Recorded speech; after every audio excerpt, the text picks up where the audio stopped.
La guerre en Ukraine, la position de la France dans le monde, le naufrage du sous-marin russe, le Kursk, l'armée française, l'effondrement des USA et de leur diplomatie au profit des BRICS, la Russie et la Chine notamment, nous venons de réaliser un entretien absolument passionnant avec un avocat spécialiste en droit international, un homme à la carrière riche, parfois sulfureuse, en tout cas brillante.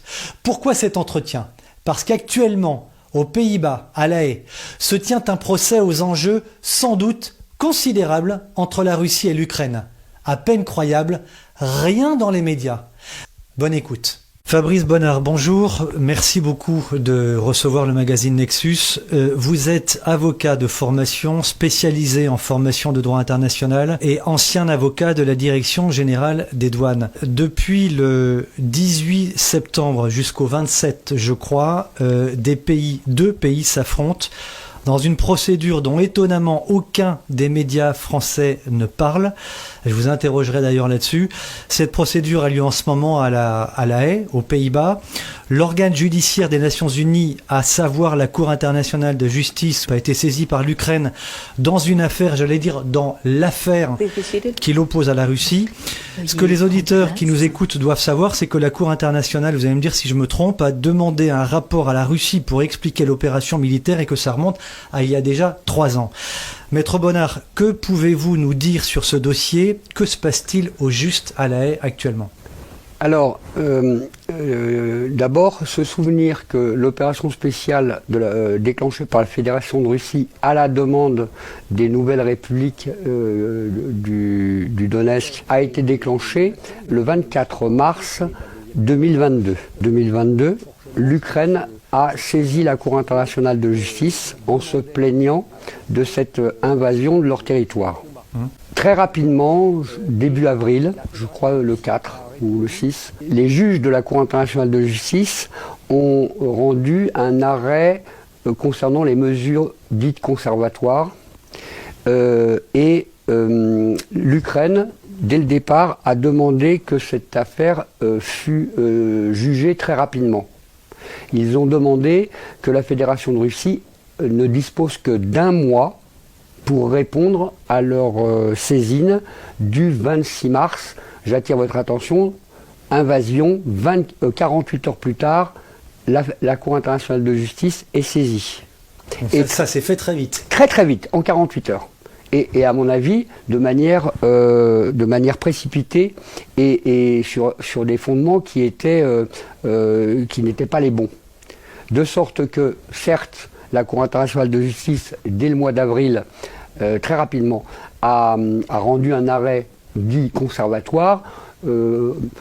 Clairement, la Cour internationale de justice, qui est l'organe juridictionnel de l'ONU, l'ONU étant une organisation de paix et de décolonisation depuis 1945, née de la Deuxième Guerre mondiale, forcément cette première décision demandait à la Fédération de Russie de cesser les combats.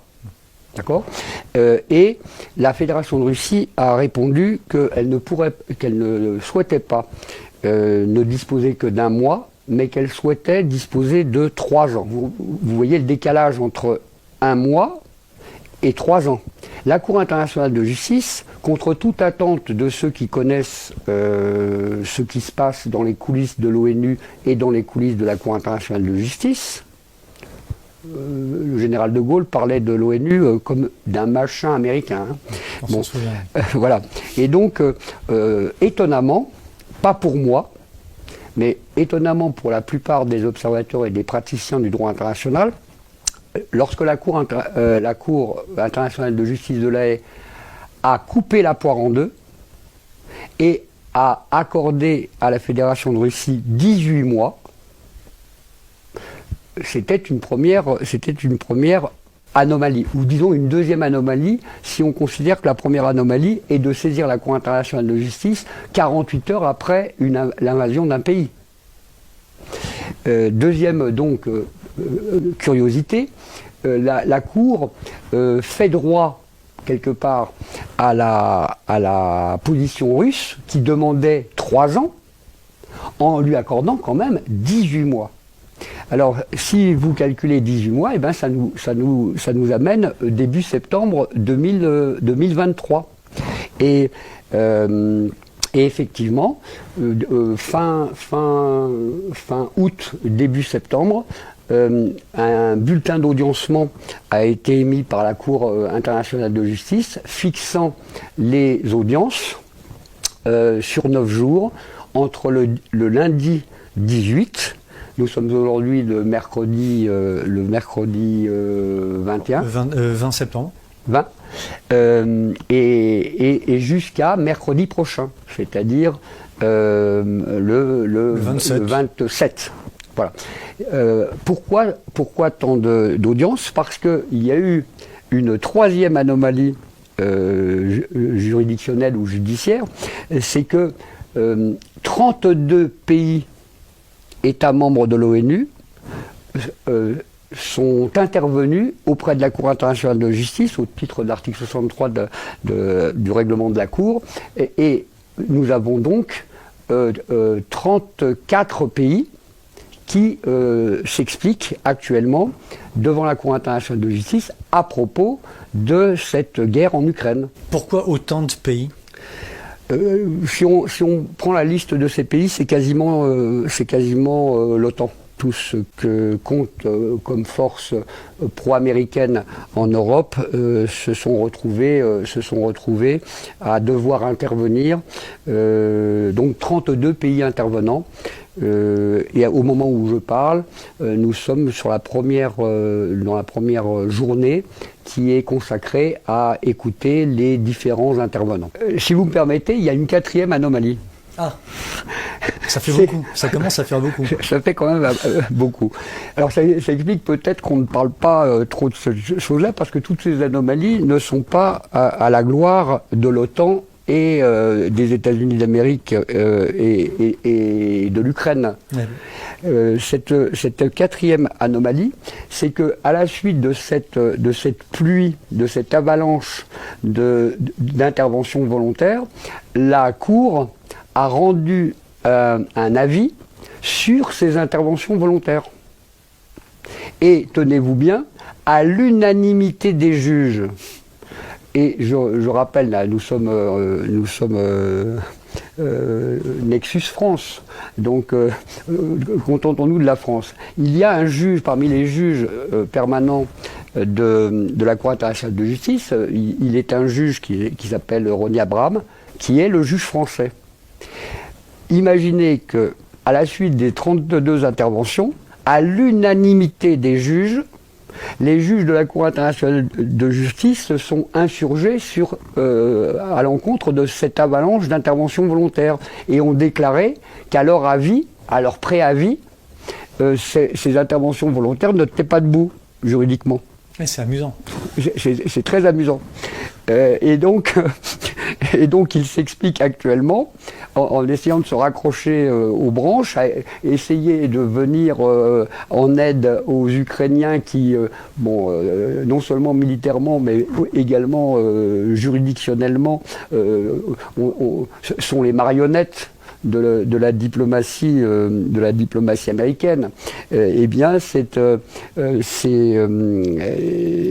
intervenants sont obligés de remonter le courant parce que, a priori, ils n'avaient rien à faire là.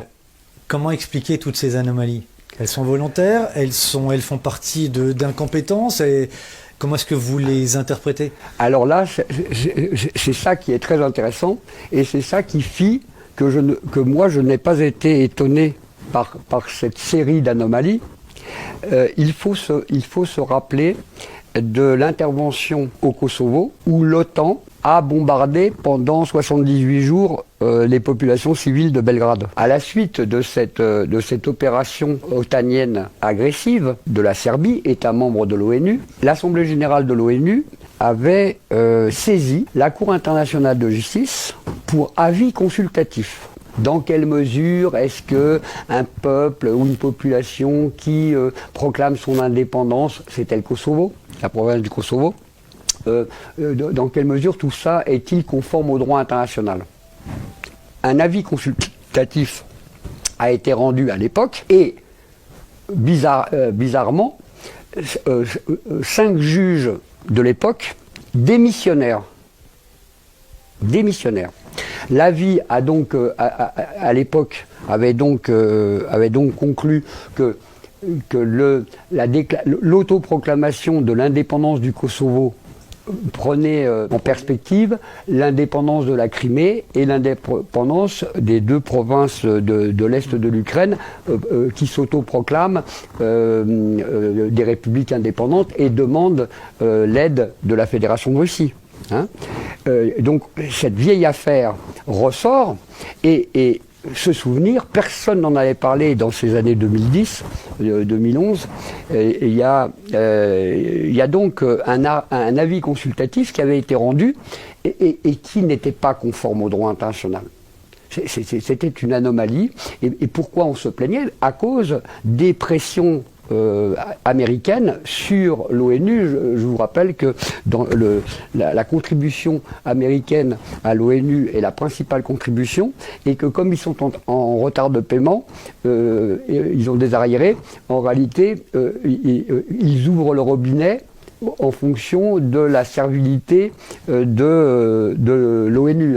Et d'autre part, je suivais vraiment ce dossier car j'étais moi personnellement impliqué dans un problème de statut juridique de la Savoie et les critères d'acceptation d'une proclamation d'indépendance, évidemment, m'intéressait énormément. J'avais déjà posé une première question embêtante au Quai d'Orsay à l'Assemblée nationale via un député Nicolin. Et j'en ai posé 3 et nous étions entre la première et la deuxième. Donc quand est arrivé cet avis consultatif de la Cour internationale de justice sur est-ce qu'on a le droit d'intervenir militairement pour appuyer une proclamation d'indépendance, etc. J'étais très, très intéressé par ça. Et si on comprend ça, on comprend la difficulté de la Cour internationale de justice de ne pas accorder à la Fédération de Russie un temps long pour essayer de rattraper le coup et de reprendre la main, parce que sur le coup de l'avis consultatif sur le Kosovo, dont les spécialistes sont très rares, et personne ne dit que la Cour, certes, a dit que la proclamation du Kosovo n'était pas non conforme au droit international, mais elle a surtout également dit que la question était mal posée. Voilà. Et c'est parce qu'elle était mal posée qu'il était difficile de répondre, parce que c'était difficile de répondre parce que l'ONU c'était les Américains, et que les Américains ayant décidé de prendre possession d'une partie du territoire souverain de la Serbie pour y installer la plus grande base militaire hors États-Unis, dont une partie est floutée sur Google Maps parce qu'il y a un laboratoire de transformation des produits opiacés en provenance d'Afghanistan. Tout ça était pas clair. Se souvenir que le détachement français de la CAFOR était dirigé par le colonel Hogarth, que celui-ci a commis un livre prophétique, L'Europe est morte à Pristina, constatant qu'en réalité l'OTAN était dirigée par les Américains et que l'armée française était obligée de s'acoquiner avec des combattants les plus détestables qui aujourd'hui, au moment où je parle, sont incarcérés pour des crimes de guerre, des crimes contre l'humanité, etc. C'est avec ces gens-là que tout ça a pu se produire. Et je tiens à attirer l'attention des spectateurs sur le fait que Madeleine Albright, qui était la secrétaire à la défense de l'époque, est morte il y a 1 an, je crois, et que l'oraison funèbre qui fut faite par Joe Biden de cette dame qui avait fini sa carrière de manière un peu scandaleuse en déclarant à la télévision américaine que les centaines de milliers de morts d'enfants irakiens, elle ne les regrettait pas. Faut se souvenir de l'intervention américaine dans la deuxième guerre d'Irak où la France n'a pas trempé, puisque c'est le discours de 2003 de Dominique de Villepin, la dernière fois où la diplomatie française a brillé et a été applaudie par le monde entier dans ses capacités à résister aux influences américaines. On se souvient également que c'était les armes de destruction massive, le talc produit pour montrer que c'était de l'anthrax, etc. Toutes ces opérations étaient fabriquées de toutes pièces. Madeleine Albright se fait donc féliciter post-mortem par Joe Biden en ces termes. Elle a rendu de grands services aux États-Unis d'Amérique, c'est elle qui a sauvé l'OTAN. En transformant l'OTAN, organisation de défense normalement faisant face au pacte de Varsovie qui disparaît avec la dissolution de l'Union soviétique, et l'OTAN se retrouve, faute d'opposition ou d'ennemis déclarés, obligé de se transformer en autre chose. Et on rend hommage à Madeleine Albright, cette donc criminelle de grande échelle, et cette maquilleuse de la vérité au plan diplomatique. Elle a sauvé l'OTAN en engageant l'OTAN au Kosovo, en transformant cette organisation qui prouve actuellement sa totale désorganisation. La principale chose qu'on peut attendre d'une organisation, c'est qu'elle souhaite l'organiser. Je pense que la démonstration est faite sur le terrain qu'elle ne l'est pas. Et donc, on a cette transformation des forces américaines en Europe, stationnant normalement pour faire face aux périls rouge et au péril soviétique, en force d'intervention un peu partout dans le monde, et en particulier au sud, en Afrique. Alors on a les opérations libyennes, les opérations syriennes, les intrusions multiples et variées de l'armée américaine qui a décidé militairement de faire la démonstration que le droit américain a vocation à devenir le droit mondial. C'est le problème de l'extraterritorialité du droit américain. Est-ce que c'est le droit qui donne la force, ou est-ce que c'est la force qui donne le droit? Et si on bascule actuellement, très clairement, on rentre dans un nouveau monde, c'est tout simplement parce que la puissance financière et économique des Américains a vécu. C'est maintenant les Chinois qui sont la première puissance économique. Et puis, d'un point de vue militaire, c'est maintenant la Russie, à cause notamment des armes hypersoniques. Alors nous, pour le côté français, nous eussions été bien inspirés d'écouter Jean-Pierre Petit, qui était le spécialiste du magnéto-hydro et magnéto... de la MHD. De la MHD. Le magnéto-hydrodynamique. Ouais. Voilà.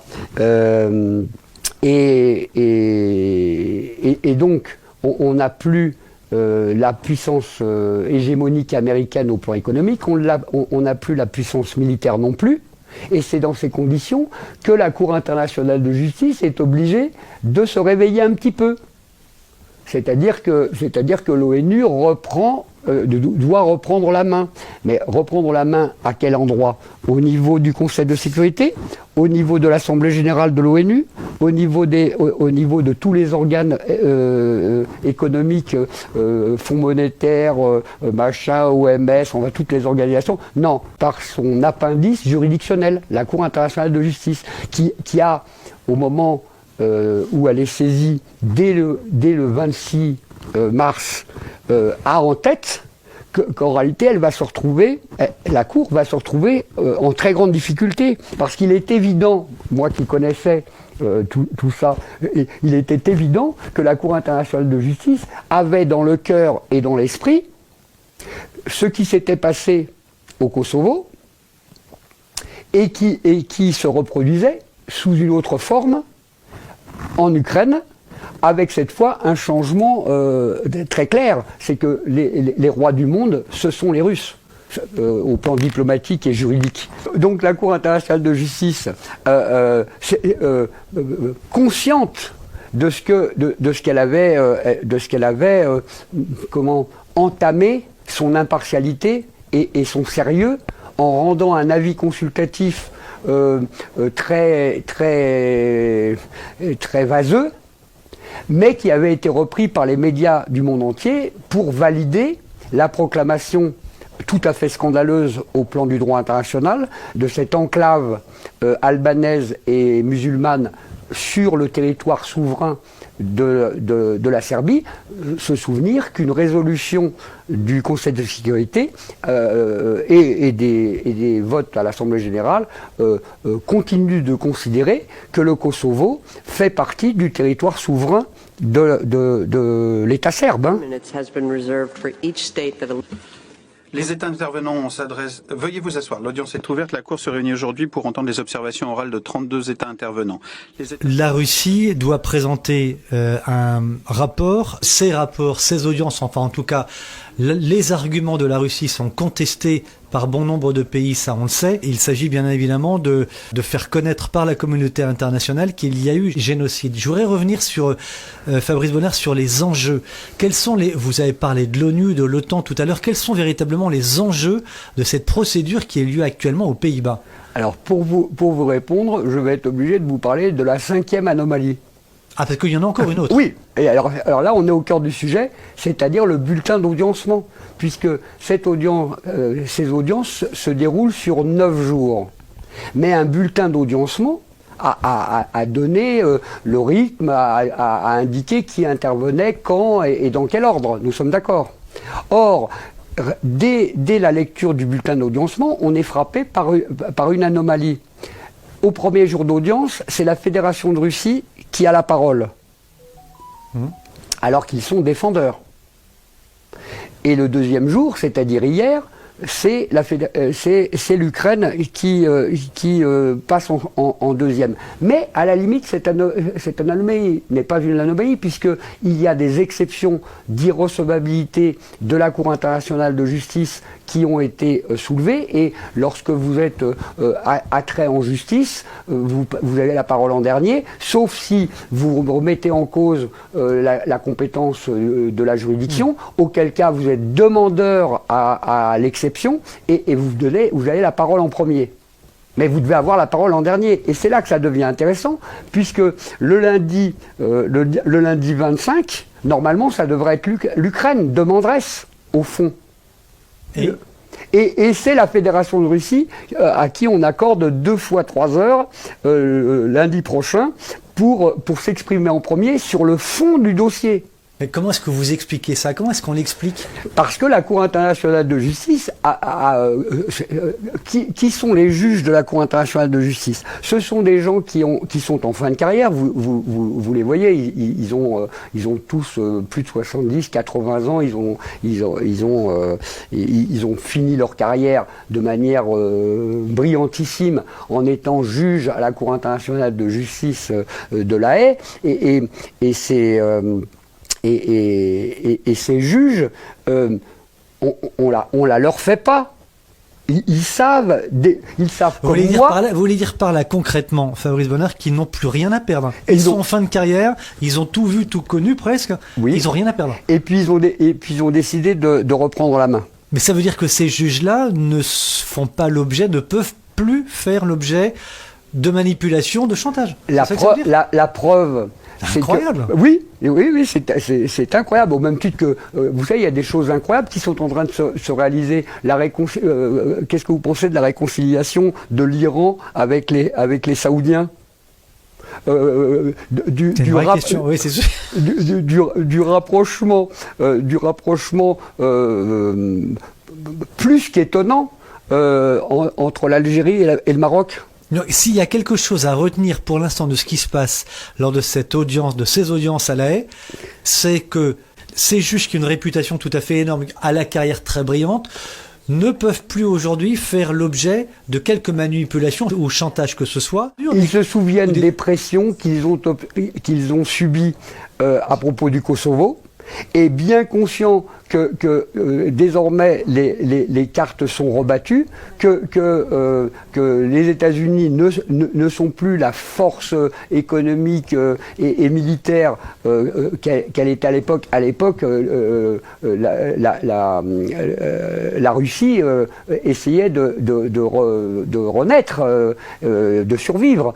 Par conséquent, il y avait une hégémonie totale au sein de l'ONU de la puissance américaine. Mais aujourd'hui, c'est différent.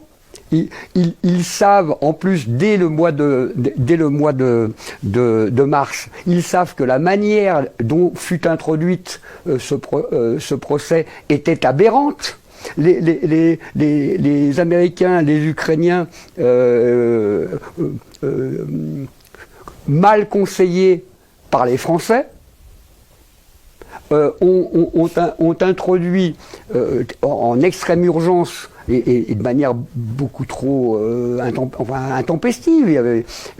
Ils ont introduit ça sur le fondement de la violation de la Convention de prévention et de répression du génocide. Au lieu de s'appuyer sur la charte de l'ONU en disant je suis un territoire souverain, moi je ne reconnais pas les indépendances de ces provinces, qu'est-ce que c'est que ça? La Fédération de Russie a été sollicitée, mais elle aurait dû refuser. Mon territoire est violé, j'en appelle au principe de respect de la souveraineté et de l'indépendance territoriale des États membres de l'ONU. On va revenir un tout petit peu en arrière, encore une fois, si vous le voulez bien, parce que c'est une question à laquelle vous vouliez répondre que je ne vous avais pas encore posée au début de cet entretien. C'est qui compose, Fabrice Bonnard, la Cour internationale, la Cour pénale internationale? Alors, ce sont des juges qui sont élus au sein de l'ONU, parmi des juristes de très haut niveau qui sont en fin de carrière. D'ailleurs, puisqu'on parle de la France, comment se fait-il que le Conseil constitutionnel soit composé de gens qui ne sont pas juristes? Vous avez la réponse? Nicole Belloubet était membre du Conseil constitutionnel, mais on a été la chercher pour la faire devenir ministre de la Justice et garde des Sceaux et étouffer, ou en tout cas mettre un gros couvercle sur l'affaire Alstom, et un rapport parlementaire dirigé par M. Marlex qui concluait à la nécessité de poursuites pénales au titre de l'article 40, puisqu'on avait sur plusieurs centaines de pages les sommes, les noms, les circonstances dans lesquelles une corruption incroyable fut faite pour permettre aux États-Unis d'Amérique de mettre la main sur les technologies militaires et nucléaires de la France, c'est-à-dire en fait pour que la France perde sa souveraineté industrielle, sa souveraineté militaire et son avance technologique. Tout ça a été fomenté depuis le Conseil constitutionnel, actuellement dirigé par Laurent Fabius, qui a un certain palmarès et un certain nombre de scandales à son actif, et dont personnellement je suis très malheureux qu'un de ses fils, qui n'était pas le plus malfaisant, soit mort dans des conditions mystérieuses. Voilà, on a une haute juridiction française composée de gens qui ne sont pas juristes. Ce n'est pas le cas de la Cour internationale de justice. Ces juges, qui sont donc des juges internationaux en fin de carrière, je vous le redis, ont été à l'unanimité d'accord pour refuser ces 32 interventions volontaires.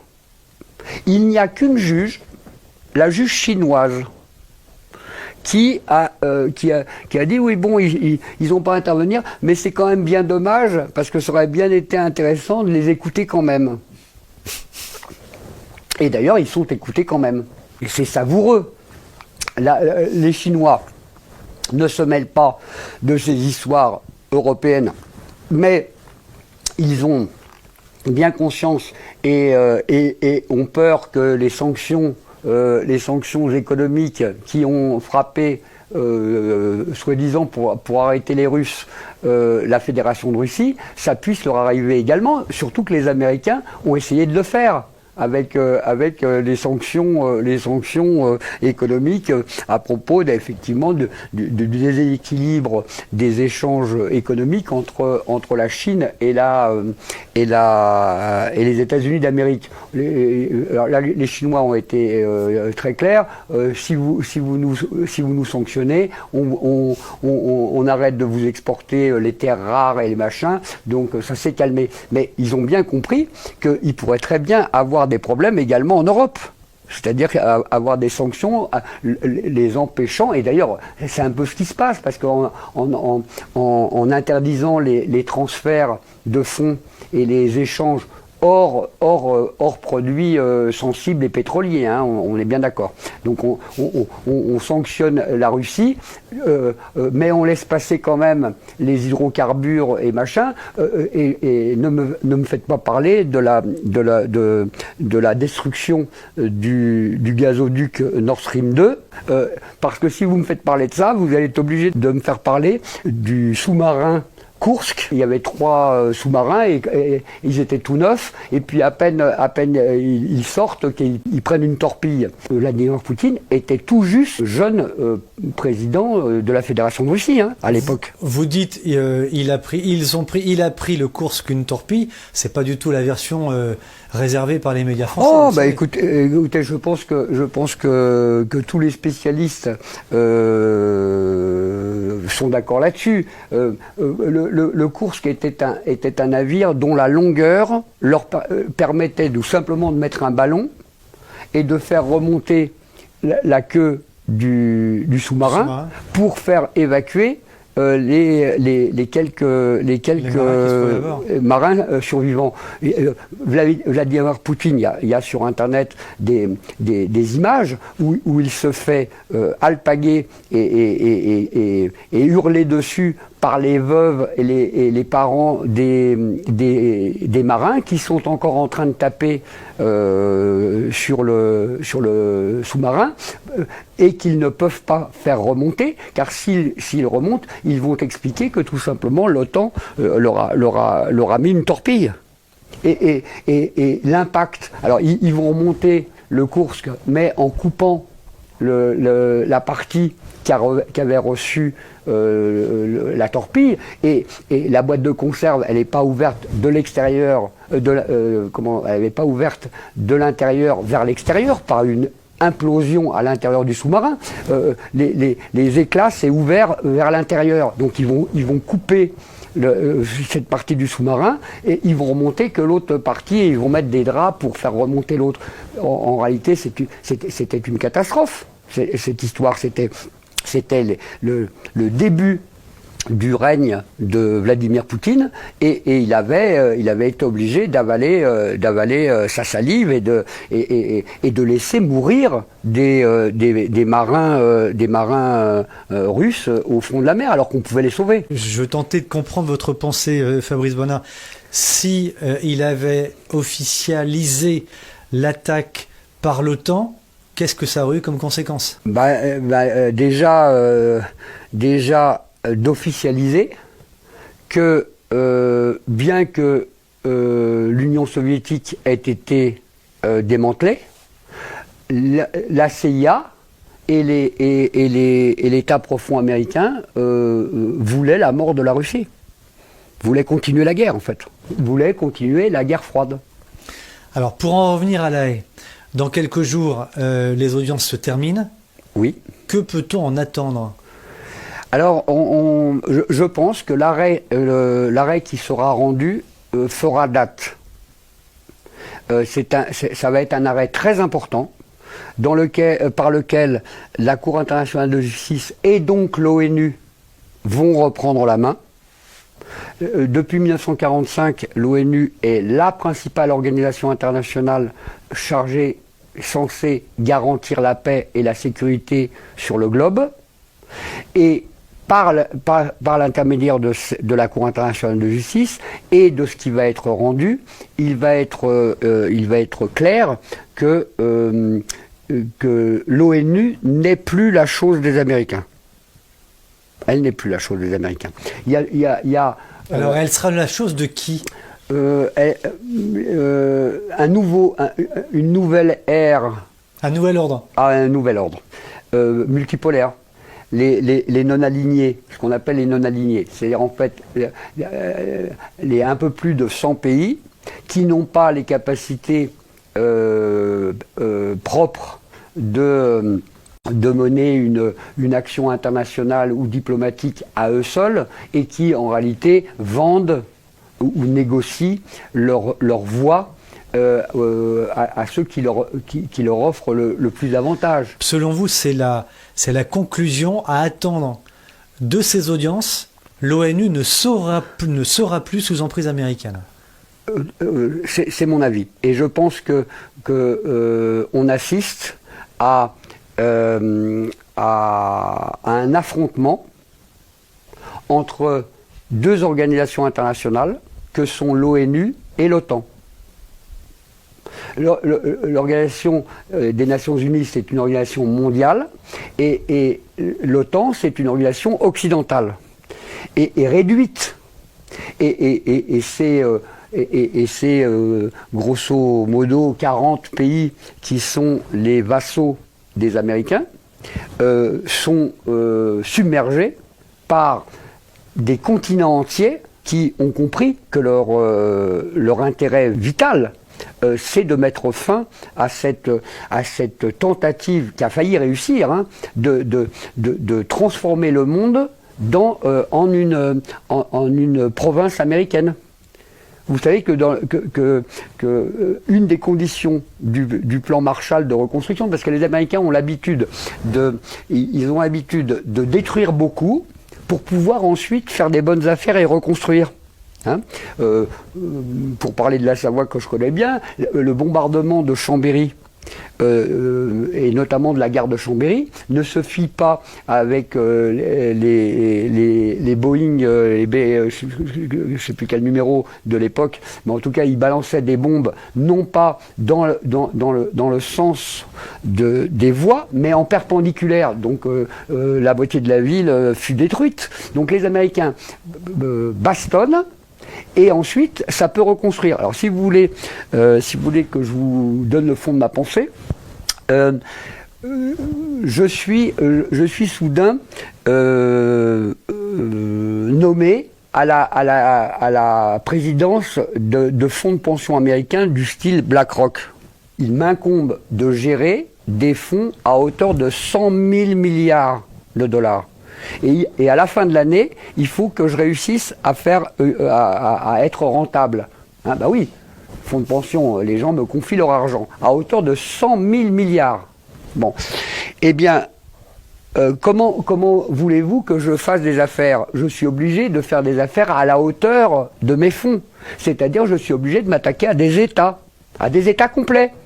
Je m'attaque au Liban, je m'attaque à la Syrie, je m'attaque à la Libye, je m'attaque à la Grèce, je m'attaque à la France, je m'attaque à tous les pays africains.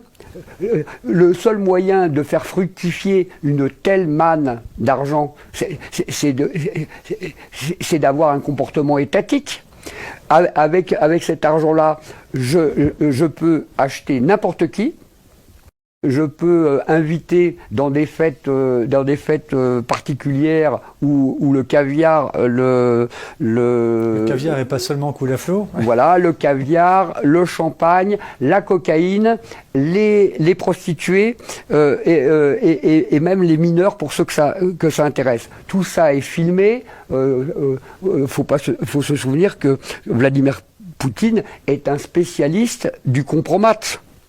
Hein, c'est comme ça qu'il a fait carrière. S'il y en a un qui sait à quel point tous les dirigeants de la planète sont, pas tous évidemment, mais une très grande partie a fait l'erreur un jour ou plusieurs jours de sa vie de se retrouver dans une fête chez Monsieur Epstein et de laisser des traces, tous ces gens-là se retrouvent avec, passez-moi l'expression, les roubignoles dans le tiroir. Poutine en a fait partie? Poutine fait partie, a fait carrière au sein du KGB, où effectivement, mais Epstein, c'était pas Maxwell avec les services israéliens du Mossad. Il a été d'ailleurs enterré à la colline, sur la colline du Mossad à Jérusalem. Donc oui, effectivement, les services secrets, mais c'est secret de polichinelle. Je crois que Alain Boer, ancien grand maître du Grand Orient de France et conseiller militaire de plusieurs de nos présidents de la République, homme bien informé, a commis les services secrets pour les nuls. D'accord ? Et il explique très clairement que une des manières de compromettre ou d'obtenir des informations, c'est celle-là, c'est-à-dire de mettre dans le lit de ces messieurs des prostituées ou des mineurs pour ensuite les faire chanter. C'est bien connu. En préparant quelques minutes avant cette interview, vous m'avez dit, Fabrice Bonnard, tout ça, ce qui se passe actuellement à La Haye va coûter très cher, les conséquences en tout cas des audiences du procès vont coûter très cher à la France. Qu'est-ce que ça va coûter à la France concrètement? Quelles conséquences va-t-il y avoir? D'abord, permettez-moi de regretter que ce procès ne mette pas fin au combat.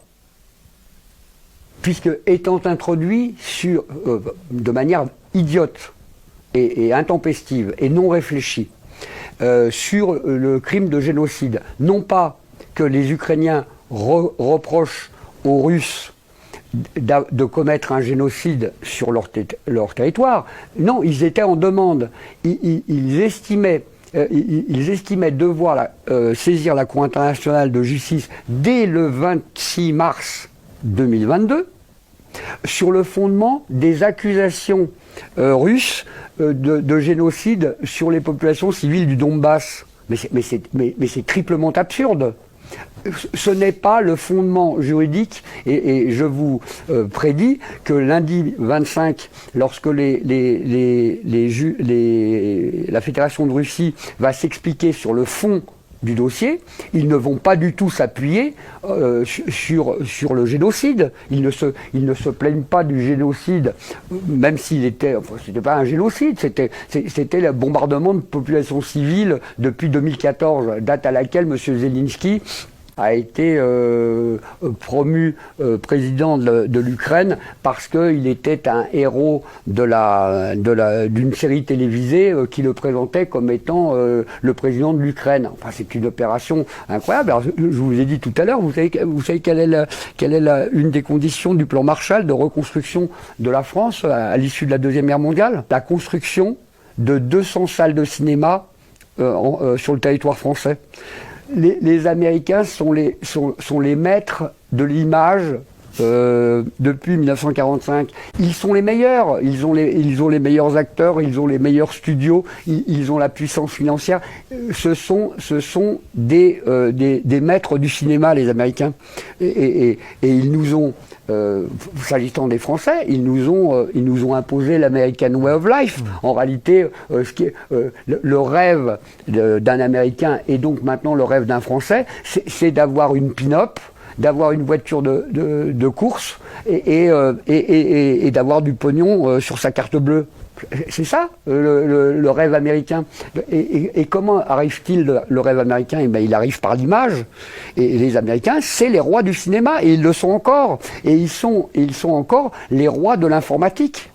C'est-à-dire que là, vous me filmez avec de la technologie qui est copyrightée par les Américains. Et ce sont les rois de l'image. Vous savez que Von Braun, le grand spécialiste des missiles du Troisième Reich, quand il est arrivé aux États-Unis, évacué avec un certain nombre de scientifiques allemands. On est plus de 1000, je crois, non? Oui, il s'est associé pour créer la NASA.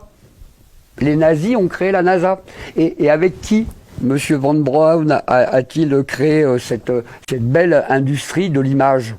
Eh bien, avec Walt Disney. Walt Disney et Von Braun ont créé la NASA. Bon, donc on est dans l'image. Nous sommes dans l'image.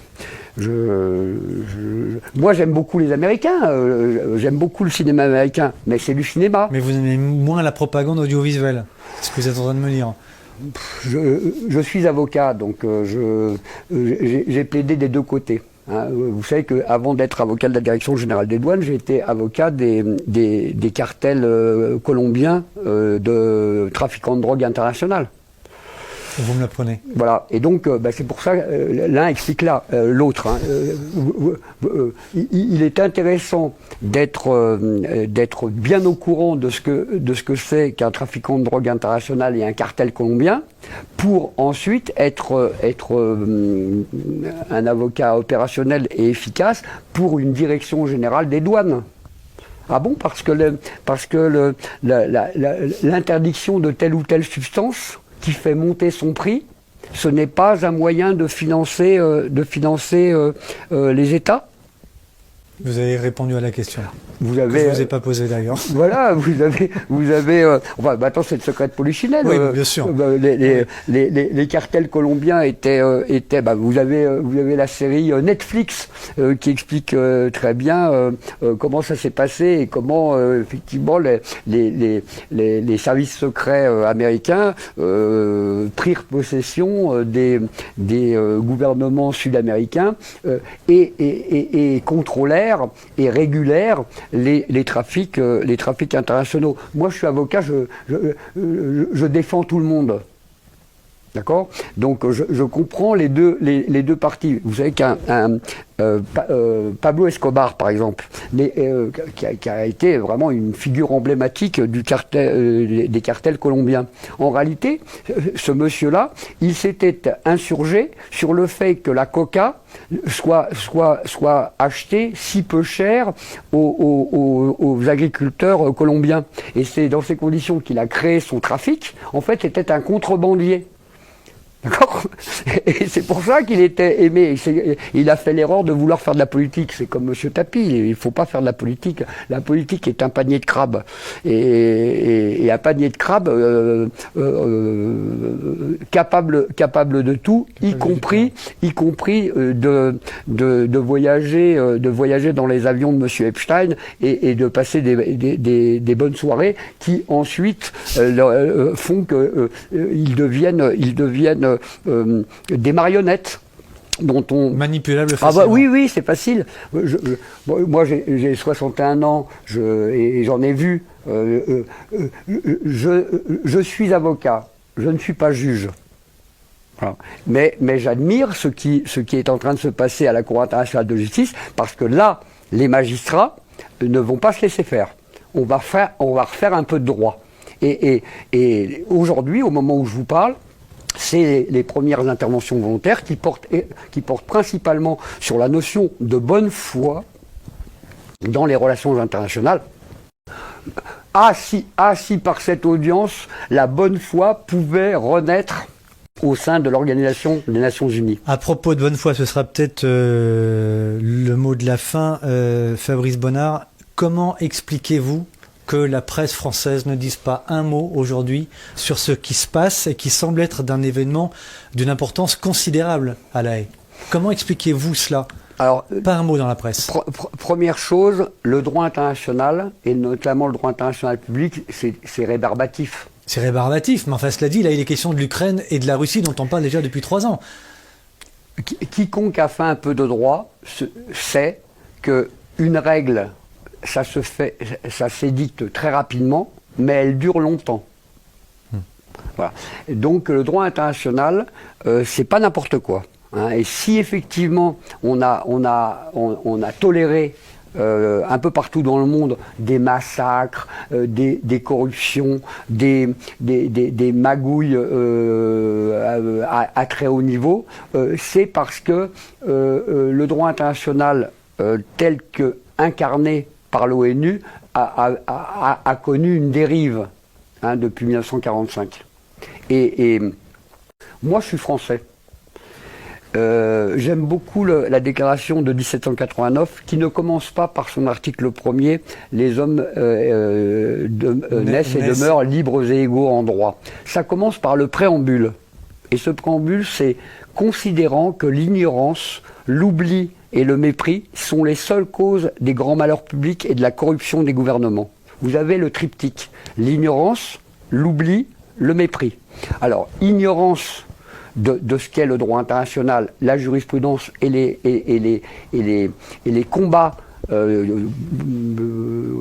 depuis des décennies, au sein même de l'ONU, au sein même de toutes les diplomaties, parce que, vous savez, le Quai d'Orsay ne brille pas actuellement. La dernière fois qu'il a brillé, c'était le discours de Villepin en 2003, mais depuis, on n'a pas tellement brillé. Mais vous croyez qu'à l'intérieur du Quai d'Orsay, il n'y a que des gens qui ne réfléchissent pas ?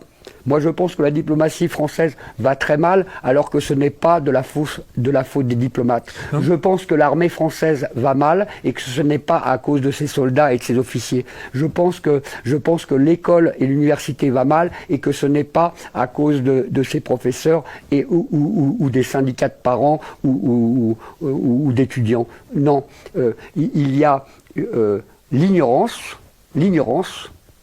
l'oubli, le mépris. Alors, ignorance de la portée du droit international, ignorance que dès le 26 mars, la plus haute juridiction du monde fut saisie, on l'a oublié et on l'a méprisé. Vous avez les trois mamelles des grands malheurs publics et de la corruption. Ce n'est pas seulement, selon vous, pour cacher le nombre d'anomalies incalculables que vous avez signalées tout à l'heure, au nombre de 7 ou 8 déjà, au cours de ces audiences, ça en fait partie. Si, bien sûr, les médias ne sont pas sont inféodés aux grands groupes financiers. Hein. En France, d'ailleurs, certains empires médiatiques sont en train d'avoir quelques problèmes. La presse est subventionnée. Donc elle devient dépendante de gouvernants corrompus à leur corps défendant. Hein. Attention, moi je ne jette pas la pierre. Lorsque vous êtes un dirigeant d'État et que vous vous retrouvez emmêlé dans des histoires dégueulasses de mœurs, etc. Mais moi j'ai beaucoup de compassion pour ces gens-là. Et je suis prêt à défendre les gens qui se sont retrouvés emmêlés dans des trucs pareils. Mon métier, c'est la défense. Donc je défends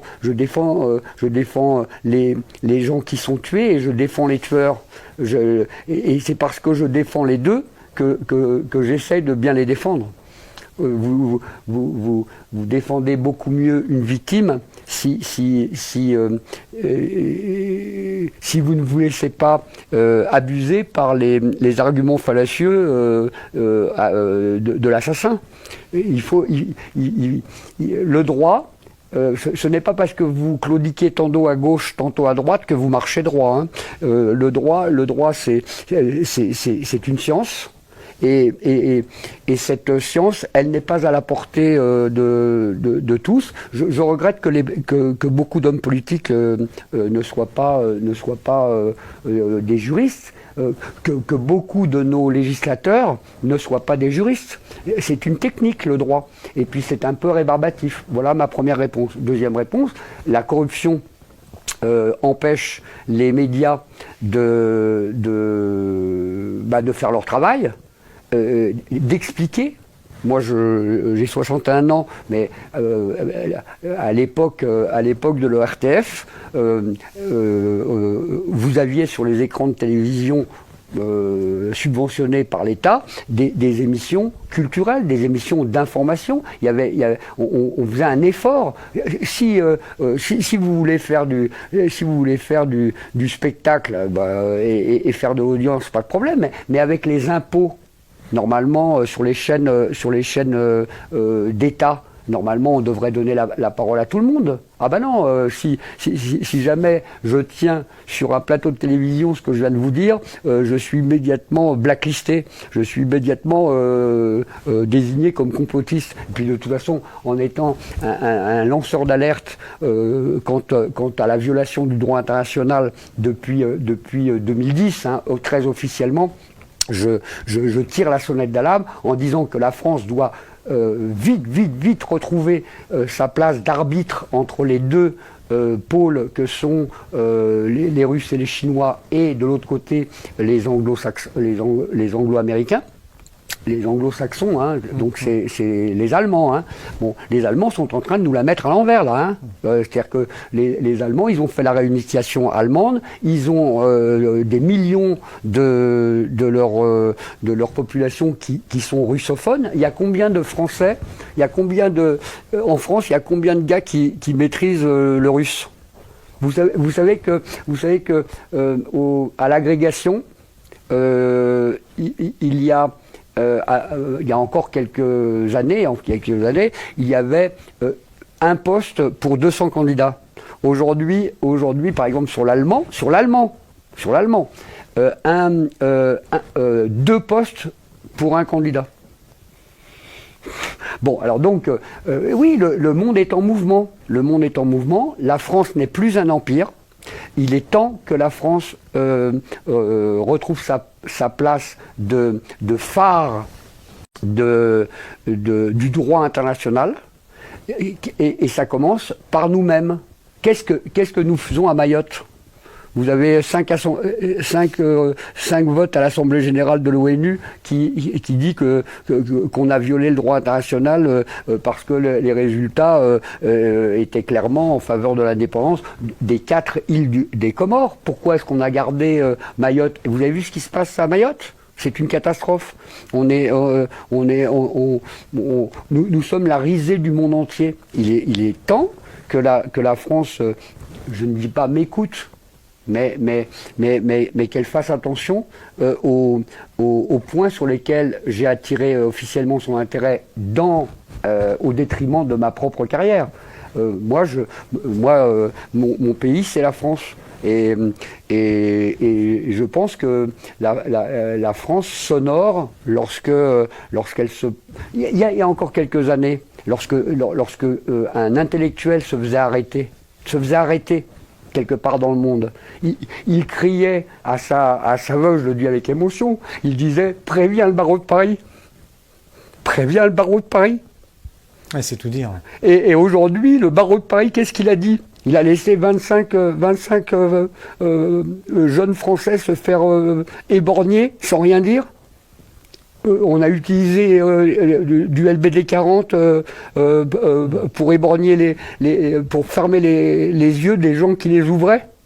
On va continuer combien de temps à écraser et à martyriser les gens qui sont de bonne volonté? Moi, je suis une personne de bonne volonté. Jean-Pierre Petit, c'est une personne de bonne volonté. Pourquoi est-ce que nous avons été martyrisés? Parce qu'il est temps que la France se réveille.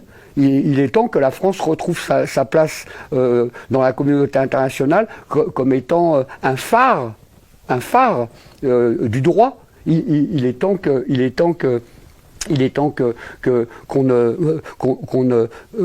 ne martyrise pas. Vous savez, je suis intervenu auprès du Haut Commissariat pour l'utilisation du LBD 40. Je suis intervenu à propos des généraux qui avaient tiré la sonnette d'alarme. Moi, je suis officier de réserve et la devise de Saint-Cyr, c'est « s'instruire pour vaincre ». Quand des généraux aux états de service absolument impeccables se sont bornés à relayer la lettre d'un capitaine en tirant la sonnette d'alarme, et qu'on les a poursuivis. Mon confrère d'Angléan et moi, nous nous sommes évertués à trouver la faille juridique sur ces poursuites. Et grâce à un militaire que j'admire encore plus que le colonel Hogarth, je parle du général André Coustou, eh bien on a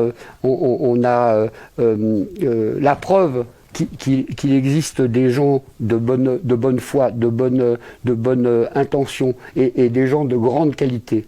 Il est temps de les écouter. il est temps que la France redevienne admirable. Et elle sera admirée immédiatement. Vous avez des populations entières de l'Afrique qui sont en train de